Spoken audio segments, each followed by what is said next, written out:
When I woke up from the anesthesia, the first thing I noticed wasn't the sterile smell of the hospital room or the beeping of the monitors.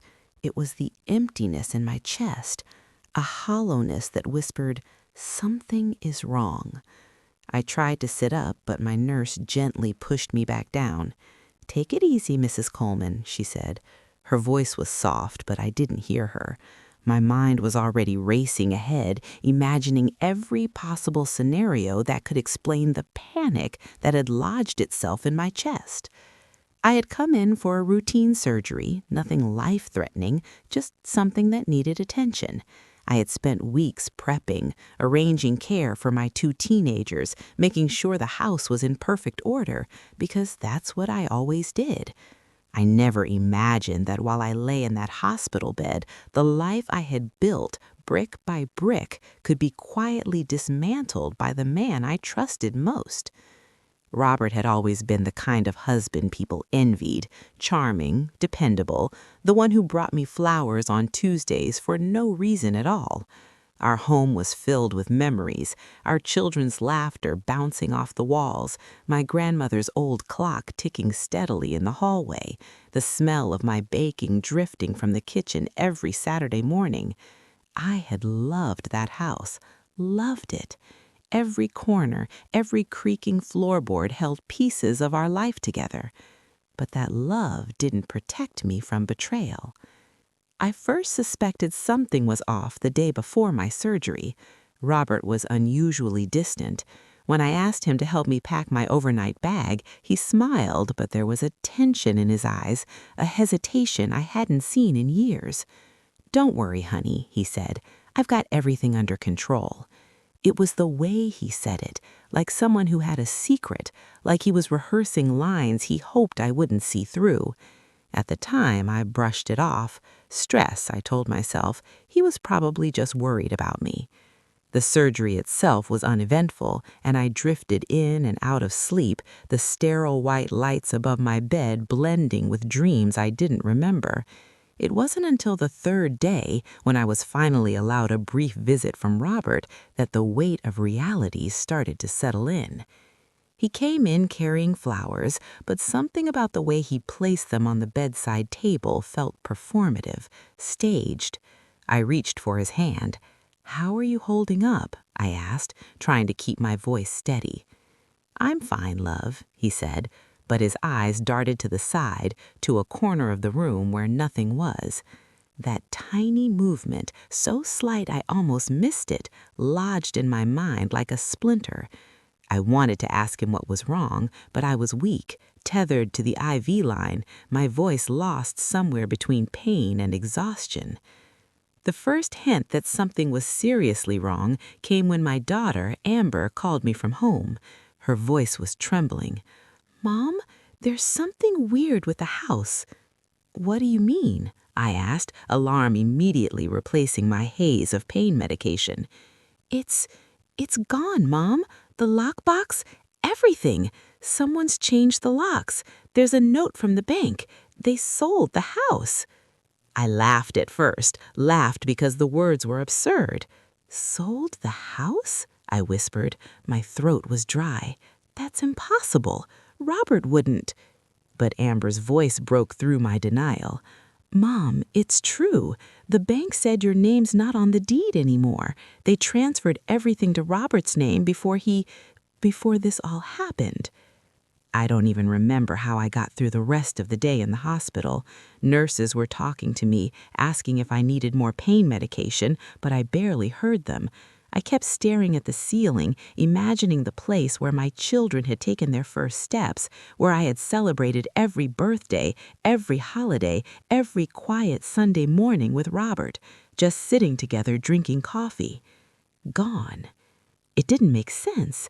How could someone sell a house while I was unconscious, recovering from surgery? How could the man I had spent decades building a life with, how could he betray me in the most complete, devastating way possible? I tried to push the thoughts away, tried to tell myself it must be a mistake. Maybe the bank had made an error. Maybe it was some kind of clerical issue that would be resolved in a day or two. But deep down, I knew better. The truth has a way of clawing its way to the surface, and that truth was going to hurt more than anything I had ever imagined. That night I lay in the hospital bed, staring at the shadows cast by the hallway lights that filtered through the blinds. I thought about all the small moments that had led here, the way Robert had started taking longer phone calls, the way he avoided discussing financial matters, the strange receipts I had found tucked into drawers that didn't belong to me. At the time, I dismissed them, told myself I was imagining things. Now I couldn't deny it. Every little hint I had ignored, every instinct I had brushed aside was part of a puzzle that had formed into a nightmare. Robert had sold our house while I was helpless. I didn't sleep that night. I couldn't. The thought of walking into an empty home that was supposed to be mine, the idea of explaining to my children that our sanctuary had been taken from us, it was unbearable. And yet, as exhausted as I was, a strange clarity came over me. This was no accident. This was no mistake. This was betrayal, deliberate and cruel. And for the first time, as I stared at the IV drip humming softly beside me, I made a decision. I wasn't going to be a victim. I wasn't going to lie in this hospital bed while the man I trusted dismantled the life I had built. I would fight. I would find a way to reclaim not just my home, but my dignity. But first, I needed to understand what had happened. The next morning, Robert came back, pretending as if nothing had happened. He brought me coffee, which I refused. I watched him closely as he set the cup down on the tray table, the steam curling up like a taunt. His smile was the same one I had fallen in love with years ago, warm and reassuring, but it was hollow now, fragile, like porcelain that could shatter at any touch. "I thought you'd want some coffee," he said. His voice was careful, polite, the kind of tone people use when they know they've crossed a line and hope no one notices. I didn't speak. I just stared. The silence stretched between us, heavy and suffocating, until even the humming of the hospital machines felt like it was whispering the truth. I can explain," he finally said, fidgeting with the hem of his shirt. "It's complicated." "Complicated?" I whispered. "You sold our home, Robert, our children's home, our life, and that's complicated?" He opened his mouth and closed it. He shifted uncomfortably in the chair beside the bed. "Look, I thought it was for the best. Things were getting tight financially. I didn't want you to worry while you were in the hospital. I thought I was doing the right thing." I wanted to laugh, not the funny kind of laugh, but the bitter, broken kind that comes from realizing someone you trusted can twist reality to suit their own selfish ends. "Doing the right thing?" I said. "By selling our house while I was unconscious? You think that's the right thing?" He shrugged, and that's when it hit me, the casualness of it, the lack of shame, the absence of guilt. It was all too much. My chest tightened, a physical ache that made me clutch the bedsheet. I realized in that moment that Robert hadn't just betrayed me financially, he had betrayed everything I had believed about our life together. I spent the next few days in a fog of disbelief. The hospital staff treated me with kindness, but their voices were distant, like echoes from another world. My children visited, but I could see the fear in their eyes. Fear for me, yes, but also fear of what they had lost. I tried to focus on my recovery, tried to tell myself that the surgery had gone well, that my body would heal. But my heart was fractured in ways I couldn't even begin to repair. When I finally got home, the reality was worse than I had imagined. The house was still ours in memory only. The locks had been changed, the movers were already gone, and in their place, silence, emptiness. The walls that had once echoed with laughter now seemed to mock me with their stillness. I walked from room to room, touching the furniture, feeling the familiar grooves of the dining table, the worn edges of the kitchen counter. Everything was familiar, yet alien. My children clung to me, their small hands holding onto mine as if our touch could anchor them to something real. I couldn't let them see my devastation, but inside, I was crumbling. It was then that I noticed something else. Papers scattered across the dining table. Bank statements, transaction receipts, legal documents. I picked them up, my hands shaking, and began to read. Every word was a knife twisting in my gut. The house had been sold, the money transferred to an account in Robert's name. He hadn't consulted me, he hadn't told me, and from the careful layout of dates and signatures, I could tell this had been planned for weeks, maybe months. I felt dizzy, like the room was spinning around me. How could someone you loved, someone you built a life with, plan such a calculated betrayal?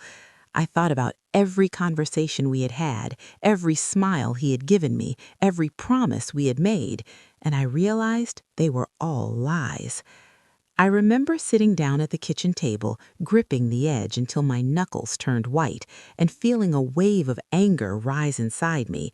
Not the kind of anger that shouts and screams, but the cold, quiet kind that sharpens your mind and steels your resolve. I knew in that moment that I couldn't just let this go. I couldn't let him get away with it. So I began to plan, not out of revenge, not out of malice, but out of necessity. I needed to protect what little stability remained for my children. I needed to reclaim my life, my home, and my dignity. First, I called my lawyer. I explained everything in as much detail as I could, trying to keep my voice steady, even as it trembled with anger and disbelief. She listened patiently, taking notes, and then she said something I didn't expect. "You have options, Mrs. Coleman. This isn't over, not by a long shot." Her words were like a lifeline. For the first time since waking up in that hospital bed, I felt a flicker of hope. Maybe I wasn't powerless. Maybe I could fight back. Maybe somehow I could make things right, not just for me, but for my children too.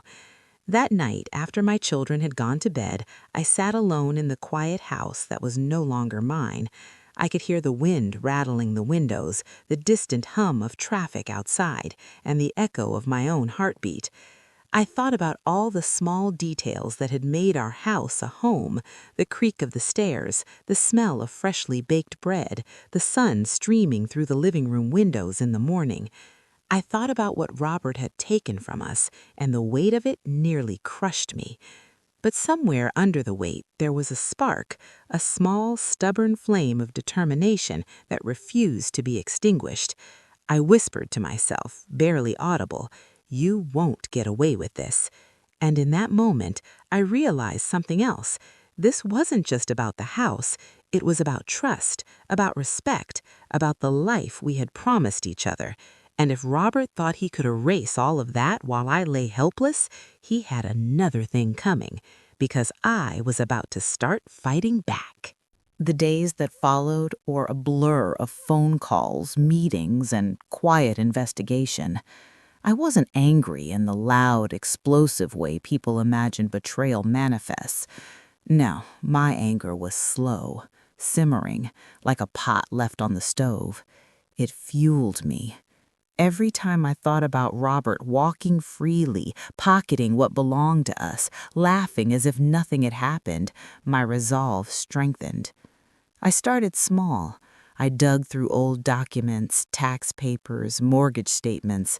I learned things I wish I hadn't, that Robert had been quietly transferring money out of our joint accounts for months, hiding receipts, speaking to the bank in hushed tones when he thought I wasn't paying attention. Each discovery made my stomach turn, but it also sharpened my focus. I realized that this wasn't impulsive behavior. He had planned this betrayal meticulously. Amber and Tyler sensed the tension. They were careful not to ask too many questions, but the worry in their eyes was clear. One evening, I found Amber sitting at the kitchen table, her homework spread out but untouched. "Mom," she whispered, "is it true?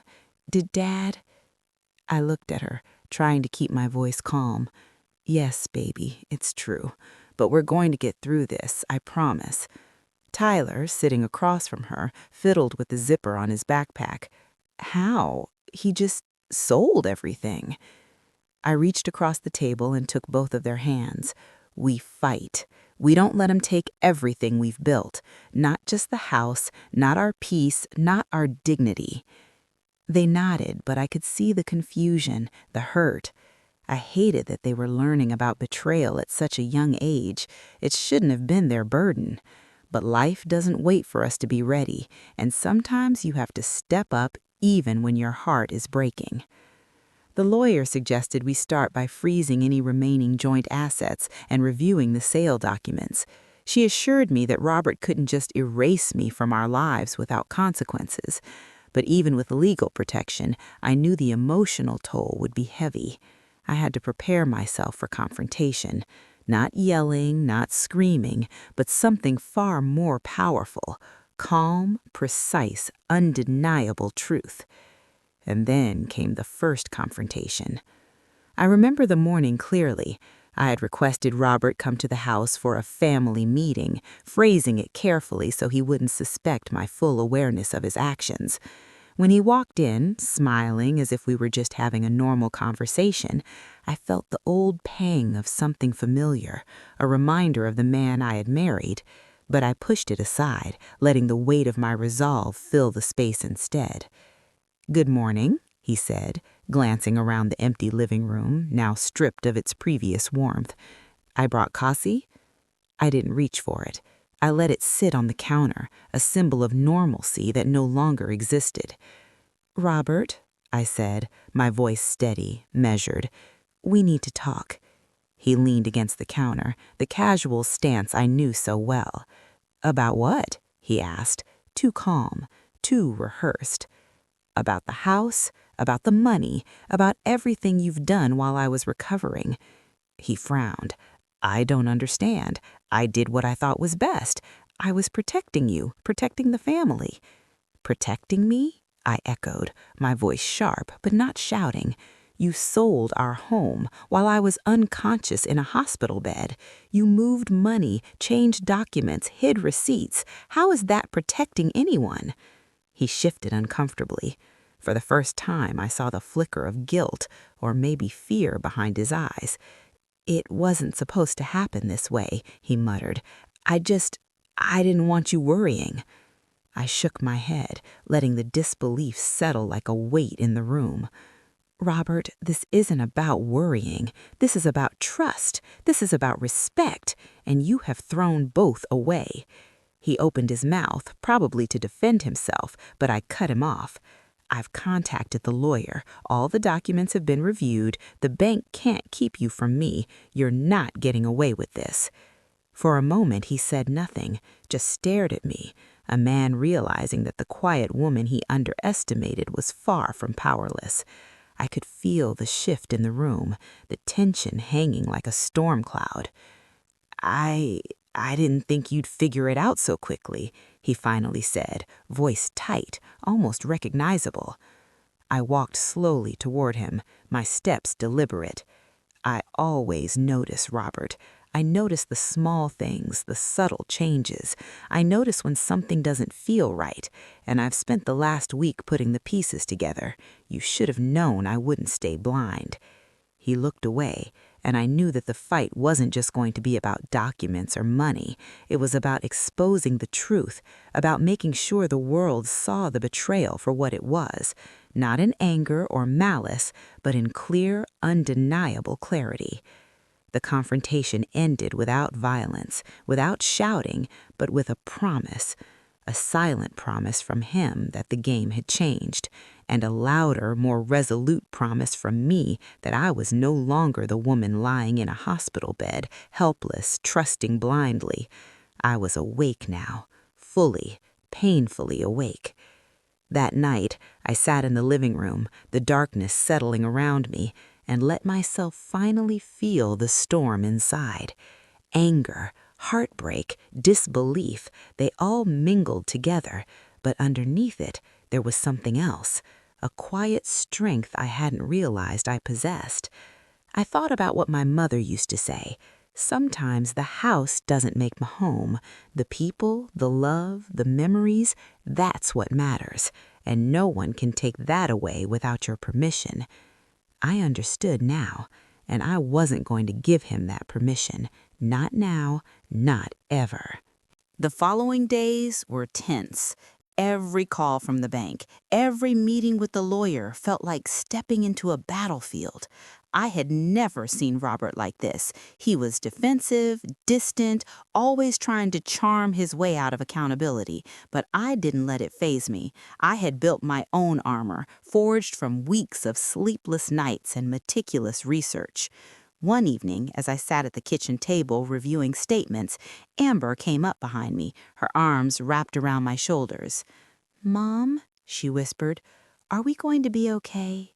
I looked at her reflection in the window, the city lights outside flickering like stars caught in glass. "We're going to be more than okay, baby," I said softly. "We're going to be stronger than ever. This is just a test, and we're going to pass it." Tyler wandered in, rubbing his eyes. "Mom, why did he do this?" I sighed, running my fingers through my hair. Sometimes people make selfish choices. Sometimes they forget what really matters. But you don't forget. You fight. You protect the ones you love. That's what we're doing. The legal process moved slowly, but each step brought me closer to reclaiming what was mine. Robert tried every tactic: denial, charm, feigned ignorance, but the evidence was undeniable. Contracts, bank statements, witness accounts, every paper I held in my hand was a nail in the coffin of his excuses. And then came the most difficult part: facing the community, our friends, our neighbors. I had dreaded the whispers, the pitying glances, the "I heard about your house" conversations that make betrayal feel like a public exhibition. But when I walked into the neighborhood meeting, I realized something. This wasn't about shame. It was about truth. And truth has a way of standing tall, even when others try to ignore it. The meeting was small, just a few neighbors and the bank representative, but I could feel Robert's presence like a shadow behind me. He tried to speak first, offering explanations, trying to frame himself as the victim of circumstance. But when it was my turn, I spoke calmly, clearly, each word measured and deliberate. "I am here to make one thing clear," I said, looking around the room, locking eyes with people I had known for years. "The sale of our home was done without my knowledge, without my consent, while I was hospitalized. This wasn't a mistake, it was a choice that has consequences, and consequences are now unavoidable." Robert shifted uncomfortably, his face pale under the fluorescent lights. He opened his mouth, but I kept going.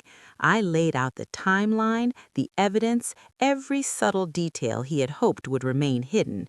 The room grew quiet. Some neighbors gasped, others simply stared, stunned by the calm precision of my words. By the end, the weight of truth was undeniable. Robert didn't have room to charm, to evade, or to manipulate. The community had seen the full extent of his actions, and in that clarity, his power crumbled. Walking home afterward, I felt a strange mix of relief and exhaustion. The confrontation was over, but the healing was just beginning. I knew Robert's betrayal couldn't be undone. No legal document could restore the years of trust he had destroyed, but justice at least had been acknowledged. At home, I began reclaiming what was left. The house may have been gone, but I started small, arranging our current apartment into a place of warmth and stability, bringing back the small comforts that made a house a home: the smell of baked bread on Saturdays, the sound of Tyler practicing the piano in the living room, Amber laughing over a board game. Each small act was a stitch in the fabric of our lives, slowly repairing what had been torn. One afternoon, I found myself standing in front of our old house. It was no longer ours, and yet it still held memories I couldn't let go of. I ran my hand along the fence, remembering birthday parties, summer evenings, Christmas mornings, and for the first time since waking up in that hospital bed, I felt a sense of closure. The house hadn't defined us. We had defined it. And that strength, that bond, was something no one could take. I also began to see Robert differently, not as the man I loved, but as a person who made choices that revealed his true character. Anger still lingered, yes, but it was tempered now by understanding. Not understanding in the sense of forgiveness, but understanding in the sense of seeing clearly, of knowing the truth and letting that guide my next steps. I threw myself into rebuilding, both emotionally and practically. I started a small consulting business from home, helping families navigate difficult financial and legal situations. It was exhausting, but it was also empowering. Each client I helped reminded me of the resilience we all carry, even in the face of betrayal. And my children thrived. They saw their mother stand up, speak out, and fight for what was right. They learned that life isn't always fair, that people can disappoint, but that integrity, courage, and determination can carry you through even the darkest storms. One evening, as Amber and Tyler sat on the couch doing homework, I made tea and joined them, the warm aroma filling the room. Tyler looked up at me, eyes wide and thoughtful. "Mom, do you think Dad regrets it?" I paused, considering my answer. "I don't know," I said honestly, "but whether he does or doesn't change who we are. What matters is what we do with our lives now. We learn, we grow, and we protect the people we love." Amber smiled softly, resting her head against my shoulder. "I'm glad you're our mom," she whispered. I kissed her forehead, feeling the warmth of my children, the quiet strength of our family. "I'm glad too, baby. We'll always have each other, and that's something no one can ever take away." Even after the legal battles were mostly behind us, I couldn't stop thinking about the quiet cruelty of Robert's betrayal. Selling our home while I was hospitalized wasn't just a financial maneuver. It was a statement that he believed he could control my life, my choices, and my emotions without my consent. And yet, in that cruelty, he had underestimated the very thing he thought he could manipulate, my resilience. I started keeping a journal again, something I had abandoned years ago in the chaos of motherhood and marriage. Writing helped me untangle the knot of emotions I carried daily: anger, grief, disbelief, and slowly, determination. Each entry was a step toward reclaiming not just my life, but my voice. I could feel the old Laura, the woman who had once dreamed freely and spoken boldly, returning from the shadows of betrayal. One afternoon, as I was organizing receipts and documents for a final review with my lawyer, Robert showed up unannounced. I wasn't surprised. He had a habit of appearing when he thought he could manipulate the situation, but this time I was ready. "Laura," he said, attempting a casual tone, "I think we should talk." I looked up from the papers, letting my gaze linger on him longer than necessary. "Talk about what?" I asked, voice calm but firm, my chair braced under me like a shield. "Everything," he replied, and I could see the flicker of uncertainty behind his eyes, the faint tremor in his jaw. Look, I didn't realize, I didn't mean." "Didn't realize?" I interrupted softly, letting each word land like a stone. "Robert, do you understand what you did? Do you understand that while I was lying in a hospital bed, vulnerable and recovering, you took the only place my children and I could call our own?" He swallowed, his confidence faltering. "I thought I was helping." I shook my head slowly. "Helping is asking, consulting, being transparent. What you did was selfish. What you did was betrayal." He fell silent, and for the first time I realized that no amount of words would justify his actions. There was no clever excuse, no heartfelt plea that could erase the months of planning, the calculated deception. I didn't need to yell. I didn't need to cry. I only needed to be still, to let the weight of my truth settle in the room alongside him. And then I did something I hadn't expected. I felt a strange sense of peace. Not happiness, certainly not forgiveness, but a clarity that only comes when you finally see a situation in its raw form and understand exactly what it is. I realized that Robert's betrayal, as devastating as it had been, couldn't define me. It couldn't define my children. It couldn't dictate the rest of our lives. I began taking steps to reclaim the life he had tried to control. Financially, yes, the house was gone, but the lessons were invaluable. I became more vigilant, more intentional, and more protective of our family's resources.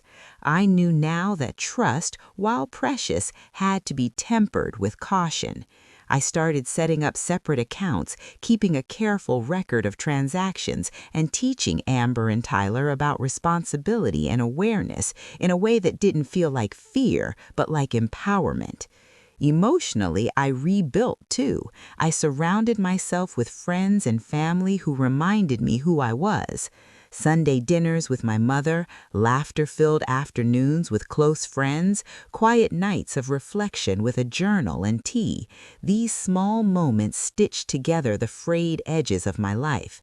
I began to sleep without the dread that had plagued me for weeks, knowing that the storm had passed and that I had survived. And the children, watching them thrive, grow, and heal alongside me was perhaps the greatest reward. One evening, as the sun was setting and casting a warm glow across the living room, I caught myself smiling without effort. It wasn't the carefree, naive smile I had worn before betrayal. It was tempered with experience, hardened by pain, but soft with the knowledge that we had endured and we had won. I thought about forgiveness then, not as a gift to Robert, he hadn't earned it, but as a gift to myself, to let go of the corrosive anger that would have eaten me alive. I realized forgiveness wasn't about excusing his actions, it was about reclaiming my peace, taking back the energy that betrayal had tried to steal. The quiet moments became my sanctuary, making breakfast for Amber and Tyler, hearing the kettle whistle, smelling the warm bread from the oven, the gentle laughter filling the space. It all reminded me that life, even after devastation, could still be full of beauty. And that is the lesson I hold closest, that while betrayal can shake you, it doesn't have to break you. Strength can emerge from the ashes, and dignity can be restored, one careful, intentional step at a time. Even now, years later, I think about that hospital bed and the day I discovered the truth. It haunts me, yes, but it also reminds me of the power of resilience. That moment of absolute vulnerability became the catalyst for my awakening. I had been knocked down, but I had stood up stronger than ever. I had faced deception, betrayal, and the loss of what I thought was irreplaceable, and yet I survived. We survived. Life after betrayal wasn't seamless, of course. Some days were harder than others. Every time I walked past the empty lot where our house had stood, I felt that familiar pang, a reminder that Robert had thought he could erase us from our own story. But I also felt something else, strength, the knowledge that we had endured, that we had rebuilt, that no one could take our family's spirit or our love from each other. I started spending more time outside the home, reconnecting with friends I had neglected over the years. Book clubs, small neighborhood gatherings, even volunteering at the local library. These weren't grand gestures, but they reminded me that life went on and that happiness could be cultivated again, slowly, gently. I began documenting my experience, too, writing not just for myself, but for other women who might face similar betrayals. I wanted them to know they weren't alone. And then came the confrontation I had been preparing for quietly, patiently over the months, facing Robert publicly, not in court, but in front of the people who mattered to both of us, family, friends, and the community we had been a part of for decades. He tried to maintain his usual charm, pretending everything had been an unfortunate series of misunderstandings. But this time, I wasn't listening to charm. I was listening to facts, to evidence, to truth. and I spoke plainly, calmly, detailing the choices he had made, the deception, and the emotional toll it had taken on our children and me. I didn't shout, I didn't cry, I let the facts speak louder than any emotions could. By the time I finished, the room was silent. Some faces were sympathetic, some shocked, some angry on our behalf. Robert's expression shifted from defensive to defeated, and I realized that sometimes the most effective confrontation isn't loud, it's composed, deliberate, and unassailable. Truth has a way of cutting through pretense. Afterward, I felt a sense of relief I hadn't thought possible, not vindictive relief, not satisfaction at his discomfort, but a simple lightness, like the weight of secrecy, lies, and betrayal had finally been lifted. People now knew the full story. Robert's actions had consequences, socially, emotionally, and legally, and I had reclaimed my voice. Home became my sanctuary again, in a different way. I transformed our current apartment into a warm, inviting space filled with the small details that make a place feel lived in and loved. Photos of happy memories, children's artwork, the aroma of freshly baked cookies filling the air, these things became my therapy. My children thrived in this environment, and their happiness reinforced my own healing. I also began to invest in myself in ways I had neglected over the years. I took up yoga, not just for physical health, but to calm my mind. I enrolled in a short writing course to sharpen my skills for the articles I was submitting. And I allowed myself the luxury of solitude, of sitting quietly on the balcony with a cup of tea, letting the sun warm my face while I contemplated how far we had come. One quiet evening, as I watched Tyler practice piano in the living room and Amber sketched at the kitchen table, I thought about how betrayal can feel like a storm that strips everything away. But storms, no matter how violent, eventually pass, and when they do, the earth is left fertile, ready for growth, for new beginnings. I realized that our family wasn't just surviving, we were thriving, reshaped but stronger, bonded not by a house or possessions, but by trust, love, and the unbreakable resilience we had discovered within ourselves. I even allowed myself to imagine a future that once felt impossible. Holidays without fear, birthdays without dread, quiet Sunday mornings where laughter fills the air without the shadow of betrayal lurking in the corners. These small joys became a daily reminder that life continues, that love continues, and that hope, fragile, persistent hope, remains even in the aftermath of devastation. Of course, the scars remain. I will always remember the betrayal, the shock, the sleepless nights in the hospital, the despair that threatened to swallow me. But those scars are not weaknesses, they are proof of survival. They are reminders of how far I have come and of the strength I carry with me every day. Sometimes when I think about that period, I am still amazed at my own endurance, at the courage it took to rise from that hospital bed, to face betrayal head on, to protect my children, and to reclaim my life. I think about the countless women who endure quietly, who fight battles behind closed doors, who gather strength when the world seems determined to break them. And I know this: survival is not just an act, it is a declaration that you will not be defined by the cruelty of others, that you will rise, rebuild, and live fully even when the odds are stacked against you. And most importantly, I think about the lessons I carry with me: to trust my instincts, to value transparency and honesty, to never allow someone else's selfishness to dictate my life, and to teach my children that dignity, integrity, and resilience are worth more than any house, any possession, any momentary illusion of security. Months turned into a year, and slowly, the life we rebuilt began to feel like our own. The shadow of betrayal still lingered in quiet moments, a creak in the floor, a phrase Robert had said that replayed in my mind, but it no longer controlled us. I learned to live with the memory without letting it define the present. And most importantly, I learned to teach my children how to do the same.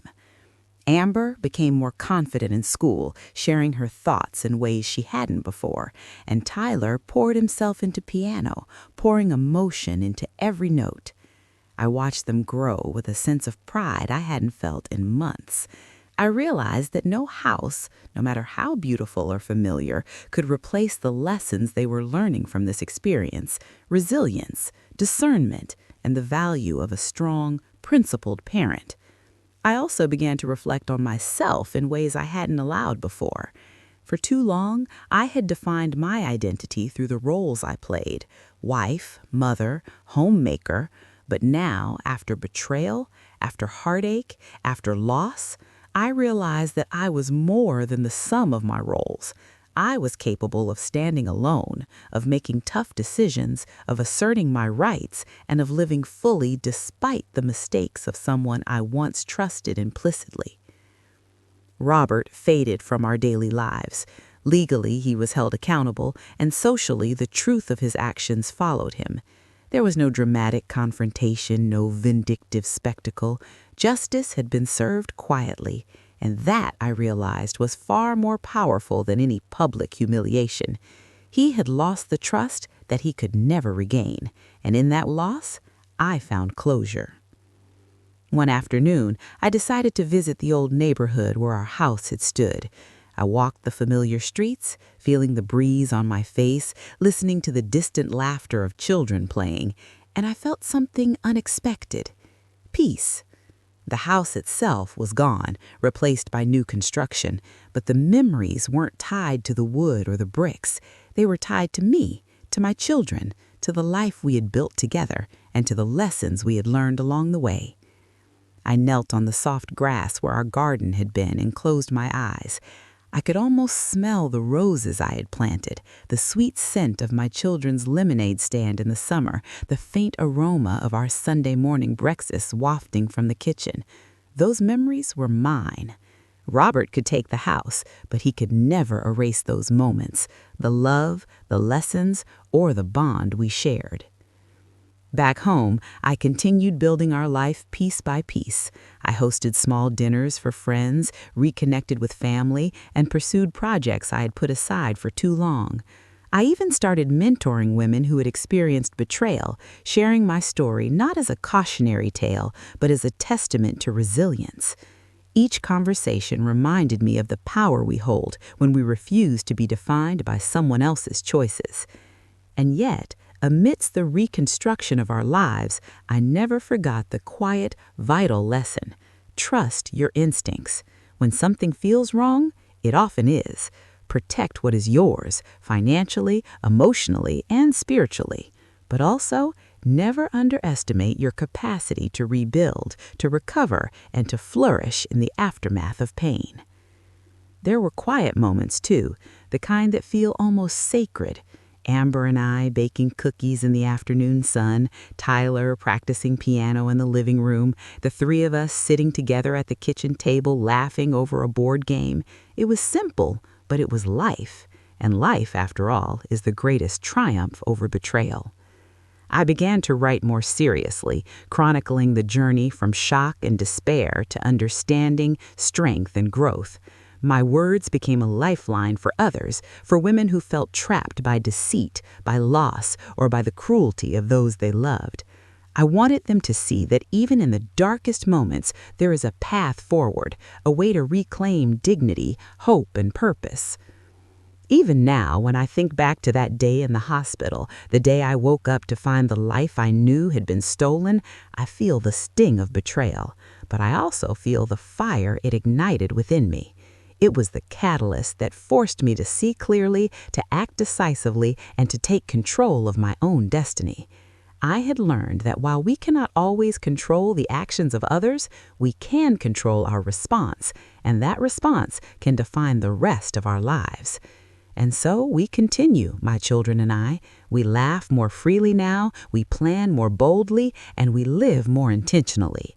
The house may be gone, but the home, the true home, built from love, resilience, and trust, is ours forever.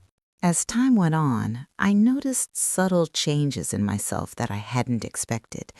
I was calmer, more measured, and more attuned to the people around me.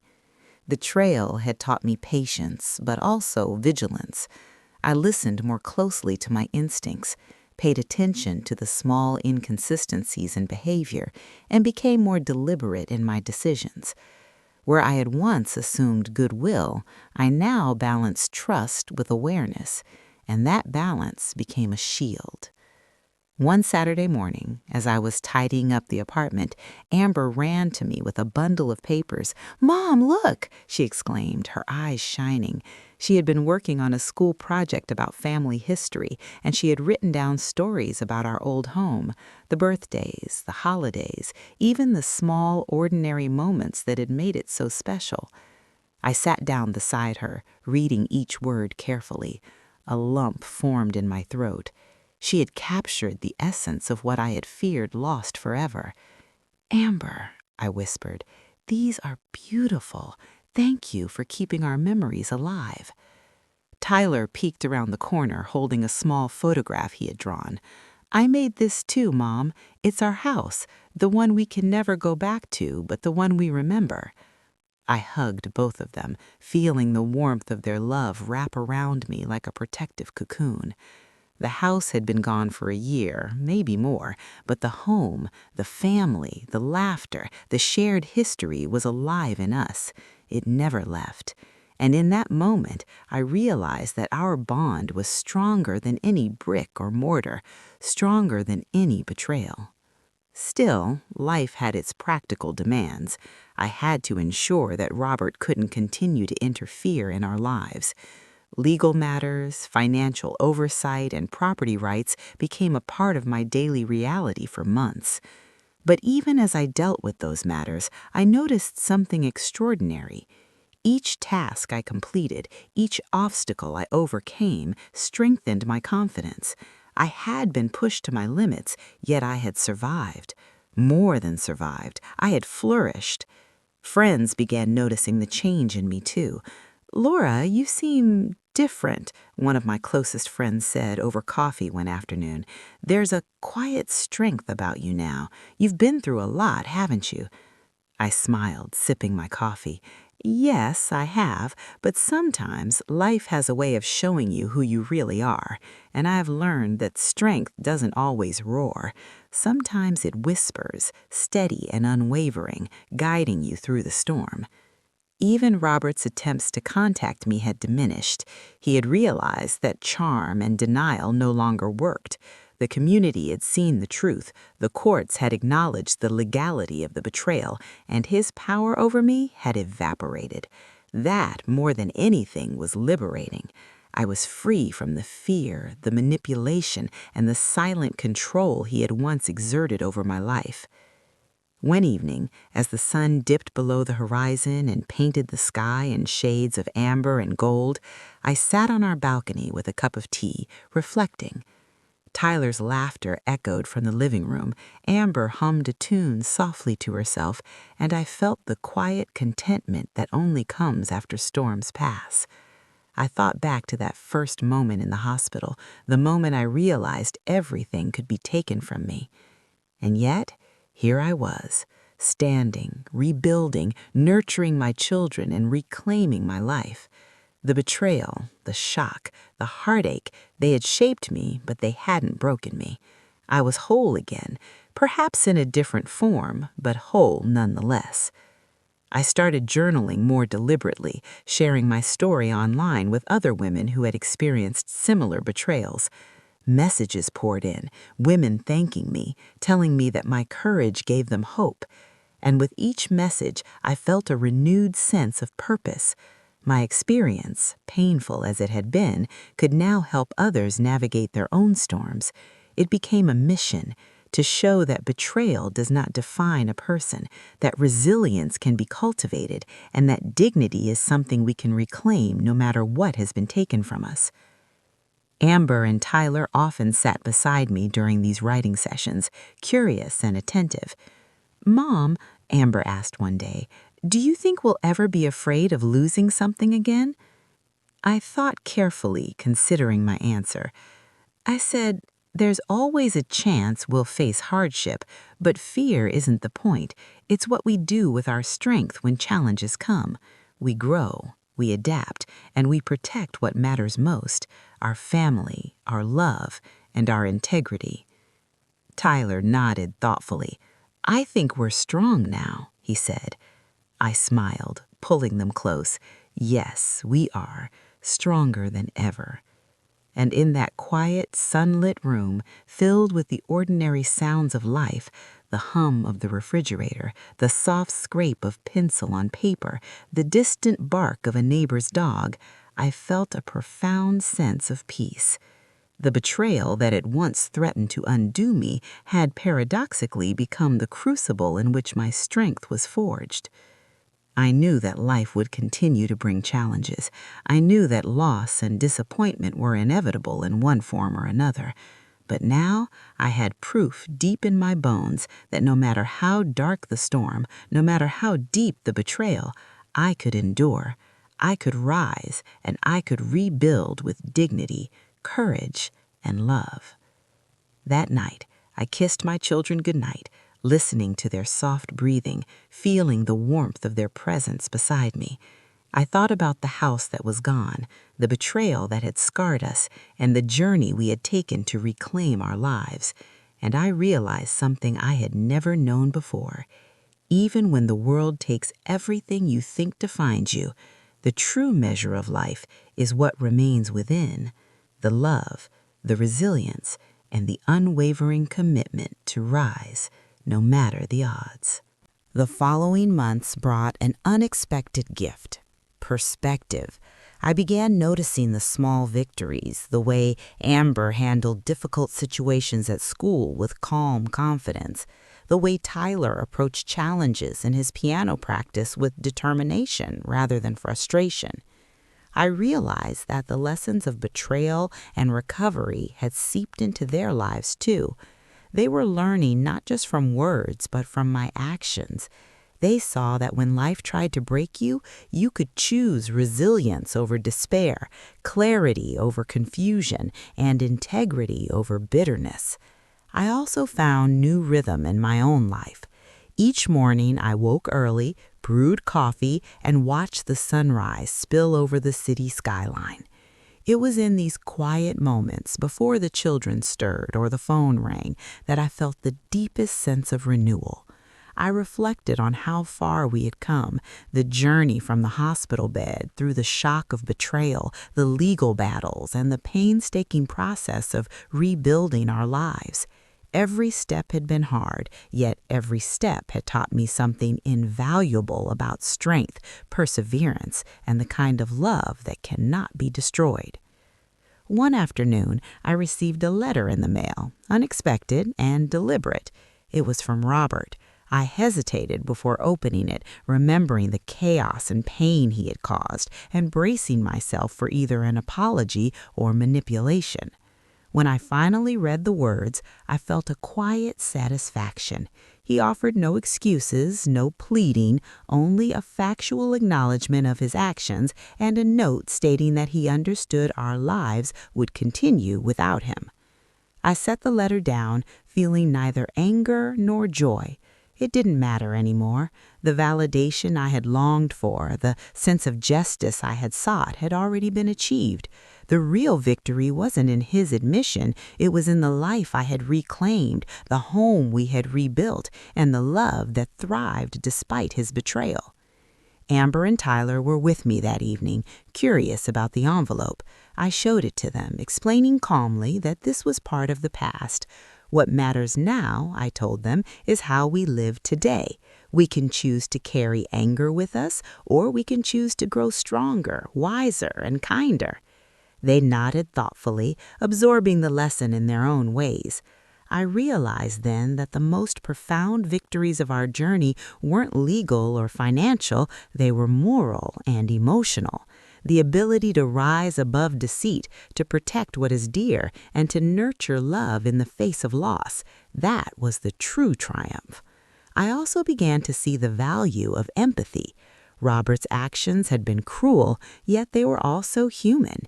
People make choices from fear, greed, or weakness.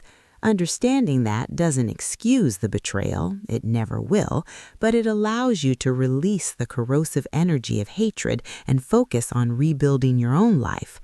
I started mentoring other women, sharing my story and emphasizing resilience, boundaries, and self-respect.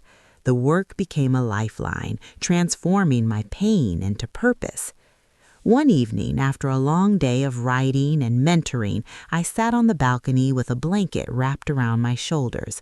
Amber was sketching at the table inside, Tyler was playing a quiet tune on the piano, and the city stretched endlessly beyond us. I felt a deep, calm gratitude settle over me. The storm had passed. We had weathered the worst of it, and we had emerged whole. Not perfect, but alive and unbroken. I thought about the first days in the hospital, the disbelief and despair that seemed insurmountable, and I smiled softly, marveling at how far we had come. The lessons of betrayal were harsh, but they were real. They taught me that life cannot always be controlled, that people cannot always be trusted, and the most powerful tools we have are awareness, resilience, and love. That night, I tucked Amber and Tyler into bed, lingering a moment to brush their hair from their faces, and whispered words that were both a reassurance and a promise. No matter what happens, we are safe, we are strong, and we are together. That is what matters. As I closed the door and returned to my own room, I felt a sense of closure that had eluded me for months. The house may have been sold, the betrayal endured, the pain endured, but it no longer held power over us. We had reclaimed our lives, our dignity, and our love. And in that reclamation, we had found a freedom I could never have imagined in those first dark days. I poured myself a cup of tea, sat in the quiet, and allowed myself a rare moment of reflection. I thought about the journey, the fear, the shock, the heartbreak, and I realized that while betrayal tried to define us, it had only revealed our strength. We were not victims. We were survivors, builders, nurturers, and warriors in our own right. And with that understanding, I finally let myself rest, feeling the weight of the past lift and the promise of the future settle gently over us. We were free, not because the betrayal ended, but because we had risen above it. And that, I realized, was the most powerful victory of all. By now, the rhythm of our lives had settled into a kind of quiet joy. There were still reminders, small things that would trigger a memory of betrayal, but each one was met with calm instead of fear. I had learned to see them not as wounds, but as markers of survival. Each scar told a story of resilience, a testament to the fact that we had endured and come out stronger. Amber and Tyler thrived. Amber's laughter filled the apartment in a way it hadn't in months, and Tyler's piano notes floated through the hallways, carrying a melody of hope and renewal. Their happiness wasn't naive, it was hard-won, a product of careful guidance, patience, and honest conversations about trust, boundaries, and the strength required to rebuild when someone has tried to destroy everything you hold dear. I began to invest more in myself, too. I expanded my writing, sharing not just our story, but lessons for other women navigating betrayal, loss, and recovery. Each message I received, from strangers thanking me for sharing to women seeking guidance and encouragement, reminded me that my pain had transformed into purpose. The storm we had endured had become a beacon for others, and that knowledge brought a satisfaction that no material possession ever could.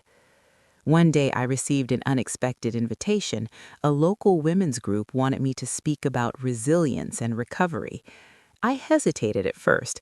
Public speaking had never been my comfort zone, and sharing such a personal story in front of strangers felt daunting. But then I realized this was an opportunity, not just to tell my story, but to empower others. Standing in that room, facing women who had endured their own storms, I felt a quiet strength. I spoke slowly, deliberately, sharing the moments of despair, the steps of recovery, and the lessons learned along the way.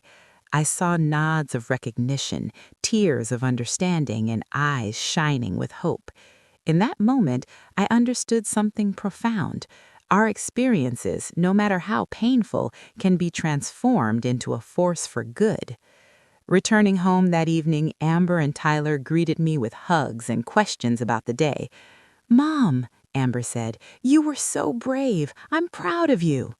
Tyler nodded vigorously. "Yeah, Mom, you're like a superhero, but in real life." I laughed softly, pulling them close. "Not a superhero," I said, "just a mom who refused to give up. And I want you both to know that you can do the same. Life will challenge you, sometimes in ways that feel impossible, but you will rise and you will overcome." As the months passed, our home filled with warmth, laughter, and the quiet contentment that comes from stability and love. The betrayals and losses of the past remained part of our story, but they no longer defined it. They were chapters we had survived, lessons we had internalized, and reminders of the strength we carried within us. I also noticed how my own perspective on forgiveness had evolved. I didn't need Robert's apology or acknowledgement to move forward. My peace wasn't contingent on his recognition. It was something I claimed for myself. Forgiveness, I realized, was less about the other person and more about reclaiming your own life, your own serenity, and your own power to live without the weight of resentment. Even our social circle changed. Friends who had distanced themselves during the chaos returned, drawn by the calm strength we now exuded. They were inspired not by revenge or spectacle, but by dignity, composure, and the unwavering commitment to rebuild what was truly valuable: family, love, and integrity. I continued my work mentoring other women, sharing strategies for recovery, emphasizing boundaries, financial awareness, and emotional resilience. Each success story I witnessed reinforced the truth I had discovered for myself. The human spirit is remarkably resilient, capable of withstanding betrayal, heartbreak, and loss, and emerging stronger, wiser, and more determined than ever. And then came a day I had been quietly anticipating for a long time, the anniversary of the day I woke up in the hospital, the day our lives had been upended. I spent the morning reflecting, alone, with a cup of tea and a journal. I wrote not about pain, but about growth. I wrote about Amber and Tyler, our rebuilt life, and the lessons we had learned. I wrote about strength, courage, and the quiet victories that accumulate over time. As I finished writing, I felt a profound sense of closure. The hospital bed, the betrayal, the legal battles, the shattered trust, they were all part of our history, but they no longer held dominion over our present. We had reclaimed our narrative, redefined our lives, and discovered an inner resilience that could withstand anything. That evening, I joined Amber and Tyler on the couch, wrapping an arm around each of them. "Do you know what today is?" I asked softly. Amber shook her head, curiosity bright in her eyes. "It's the day our lives changed forever, but it's also the day we started to rebuild. And today, I want us to remember not the pain, but the strength it revealed in us. Because that strength, that courage, that love, that resilience, that's what will carry us forward." We sat together in silence for a while, listening to the soft hum of the city outside and the steady rhythm of our lives within. For the first time in a long time, I felt completely at peace. The storm had passed, and we had not only survived, we had flourished. In that quiet moment, I understood something essential. Life will always test us, often in ways we cannot predict or control, but it is in those tests that our true character is revealed. And while betrayal and loss are devastating, they are not the end. They are the crucible in which courage, resilience, and love are forged.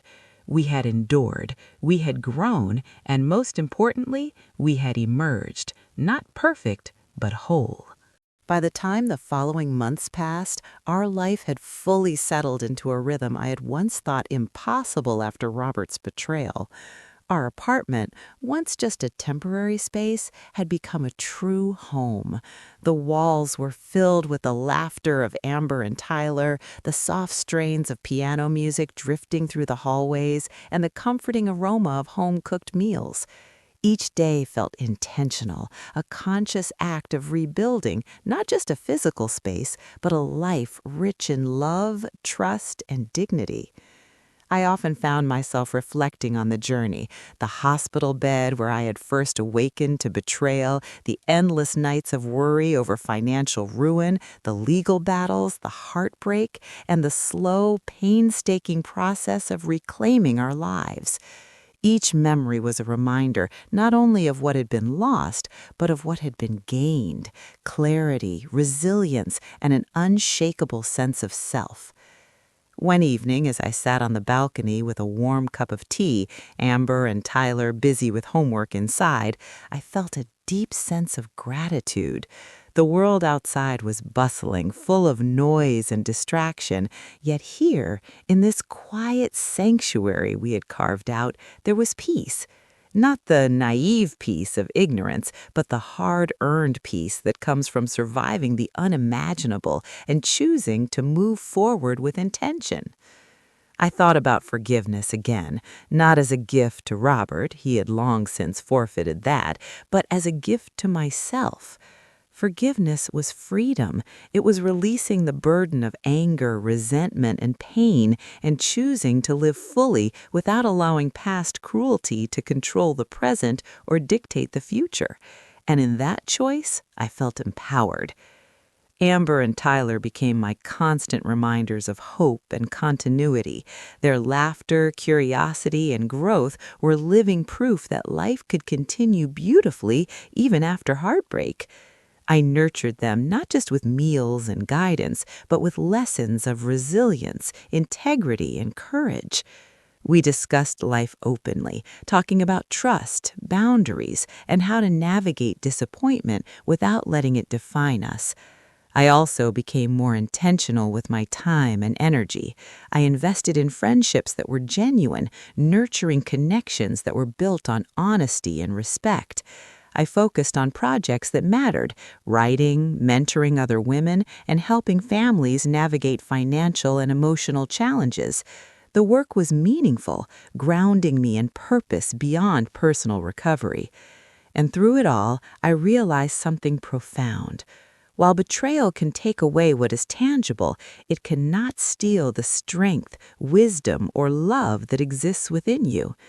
One of the most significant moments came when I was invited to speak at a local women's empowerment group. Standing in front of a room filled with women who had faced their own trials, I shared our story, not for sympathy, not for validation, but as a testament to the human capacity to endure, rebuild, and thrive. I spoke slowly, deliberately, emphasizing lessons learned, to trust instincts, to protect loved ones, to act with integrity, and to reclaim life with dignity. I saw nods, tears, and smiles of recognition, and in that moment I knew our story had transformed from a private tragedy into a source of hope and inspiration for others. When I returned home that night, Amber and Tyler hugged me tightly. "Mom, you're our hero," Amber said. Tyler nodded. "Yeah, Mom, you showed us we can survive anything." I kissed their foreheads, holding them close. Not heroes, kids, just ordinary people who refuse to give up. And that's the lesson I want you to carry with you. Life will challenge you, but you have the strength to rise every single time. We had built a life of intentional joy, love, and resilience. The betrayal, while devastating, had become a catalyst, a painful but necessary push toward growth, clarity, and empowerment. I realized then that true home is not a building, it is the life, love, and integrity we carry in our hearts. As I look back now, the day Robert sold our house while I lay in the hospital feels almost like a turning point, not because of what was taken, but because it revealed the depth of my strength and the unwavering bond of my family. I learned that life's greatest tests are also its greatest teachers, and that dignity, resilience, and love are the foundations upon which true happiness is built. And so here we are, my children, our home, and I moving forward with quiet confidence, hard-earned wisdom, and hearts unbroken. The past is a shadow, but it does not dictate our future. We are alive, we are whole, and we are thriving. Now, I want to speak directly to you, the viewer. Betrayal can come in many forms, and it often leaves us questioning our worth, our strength, and our path forward. But let me ask you this. If you were in my shoes, facing a storm that seemed insurmountable, would you find the courage to rise? Would you reclaim your life, your dignity, and your love? Share your thoughts in the comments. I want to hear your stories, your struggles, and your triumphs. And if my journey has inspired or comforted you, please consider subscribing for more stories that remind us of the strength, resilience, and courage we all carry inside. Because at the end of the day, life is not about what others take from us. It's about what we choose to keep, nurture, and rebuild. And that, my friends, is the true story of survival, love, and triumph.